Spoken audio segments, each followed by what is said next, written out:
I'm going to be approaching the Spotlight Cinemas Capitol 8. It is located across from the Columbia Mall here, which is a very, very dead mall, as you can see, at the height of Christmas season.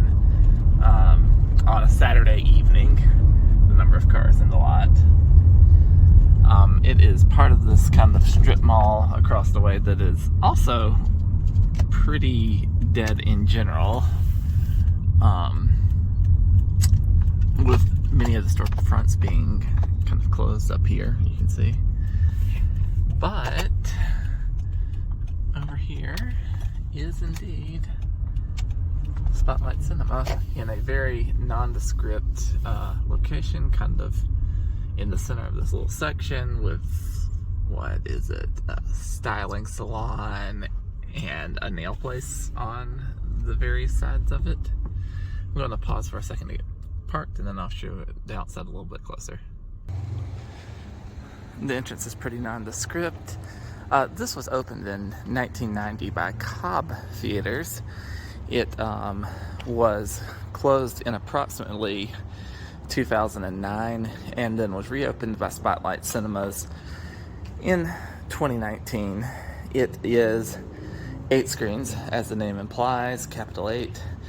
And a little bit about Spotlight Cinemas. They are a very small chain, mostly located in Maine and New York, but they have 2 locations in the Columbia area. They have this as their only first run location, and then they have a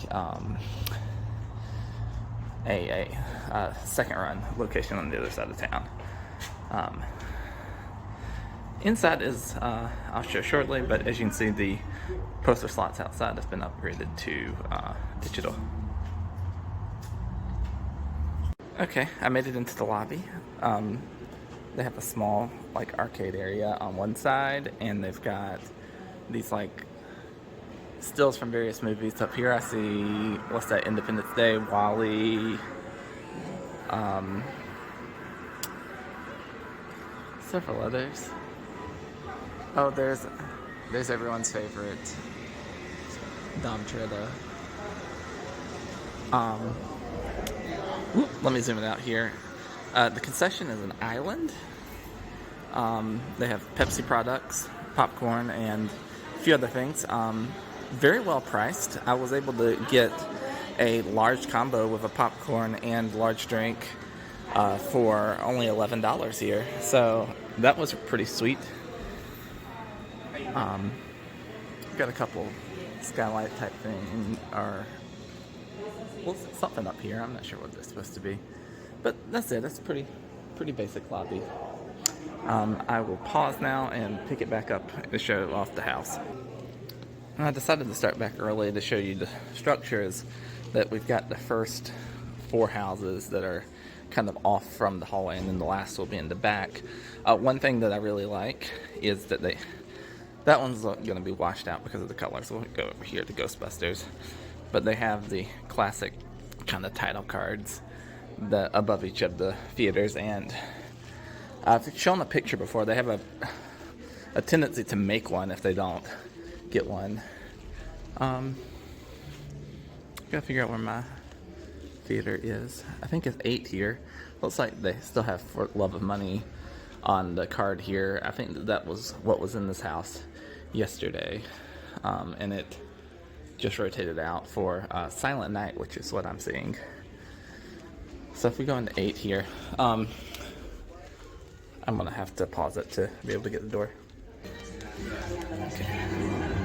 Inside the door. This house is on the smaller side. You're the smartest guy I You'll, I'm not sure. hopefully, yeah, you can see pretty well in here. It is sloped seating. It is not a recliner, but it is a kind of plush rocker. I'm gonna go a little bit closer to the screen where there'll be more light and I can show a little bit better. Still wasn't enough. Relax. There we go. Go, let it go.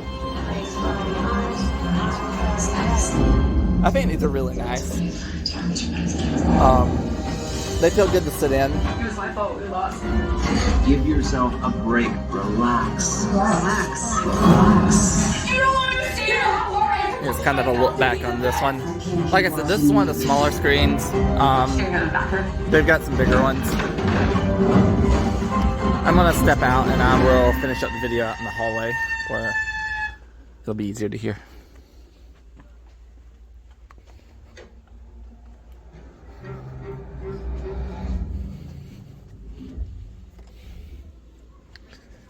Okay, well, that is pretty much it for the Capital 8.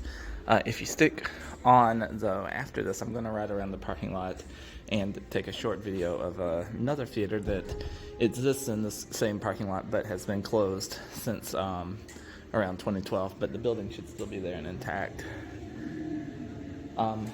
Last couple things I'd like to say about this is that the staff was really friendly. I happened to mention that I had the YouTube and filmed theaters, and they immediately wanted my information so that they could look up their video later. So shout out to you girls if you do look this up and watch all the way to the end.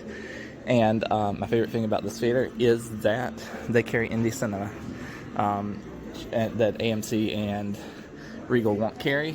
We have a two-screen art house, but other than that, it's all Regal and AMC besides this theater. So it's good to see things here, like Silent Night, which I'm going to see tonight. Here is the other theater that was in the area that is closed now. It was last opened, to my understanding, in 2012. It's the Columbia Place Stadium Cinema. I only recall going to a movie here once, I believe in 2006, when it was at that point Phoenix Theaters.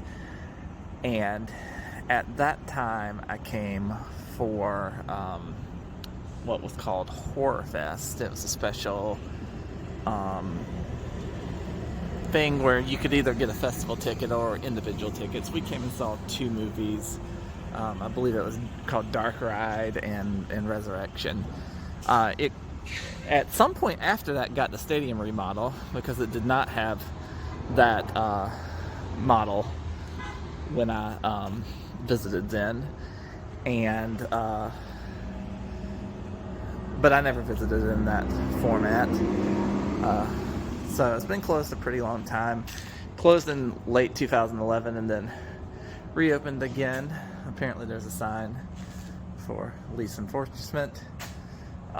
You can see at one point it was just called the Columbia Place Cinema.